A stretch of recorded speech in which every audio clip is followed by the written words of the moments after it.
করছে, দেখা দিতেছে সবকিছু খুঁজতে দিতেছে। আমার ছেলে যখন নাই ওরাও জানি দুনিয়ার বুকে পয়সা না থাকতে পারে। একটা টলি পর্যন্ত হেরা দেয় না যে আমরা অন্য জায়গায় স্থানস, অন্য জায়গায় যে অন্য হাসপাতাল, তারা এই জিনিসটা পর্যন্ত দেয় না, আমাদের সাথে দেখা বন্ধ করে নাই।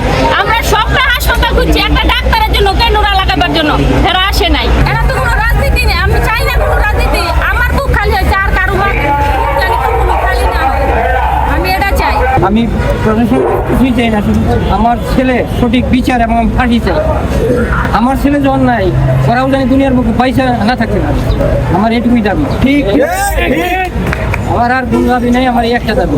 ছেলে মানে আক্রমণ করছে, দেখা দিতেছে সবকিছু খুঁজতে দিতেছে, ডিসি ক্যামেরা ফুটেজে সবকিছু। আমার ছেলেটা যে আক্রমণ করছে শুধু 3 সেকেন্ডের ভিতরে আক্রমণ করছে, বেশি সময় নেয় নাই। 5-7 জনে হেরা আক্রমণ করছে, একটা রুমে নিয়ে গেছে, সবকিছু একদম ক্লিয়ার, সুষ্ঠ সবকিছু বোঝা যাইতেছে।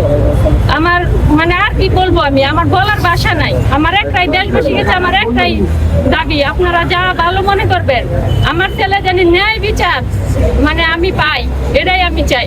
এখানে মামলা উনি করতো না, পরে যে সাকিবের পোস্টমর্টম হয়েছে, আমরা হচ্ছে আজকে আঙ্কেল আন্টি বাদী হয়ে ওনাদের নামে মামলা দিবে খুব শীঘ্রই। আমরা এখান থেকে আপনাদের সাথে শেষ করে আমরা হচ্ছে মামলা দিতে যাবো। র্যাব অথবা ডিবির কাছে এই মামলাটা হস্তান্তর করা হোক।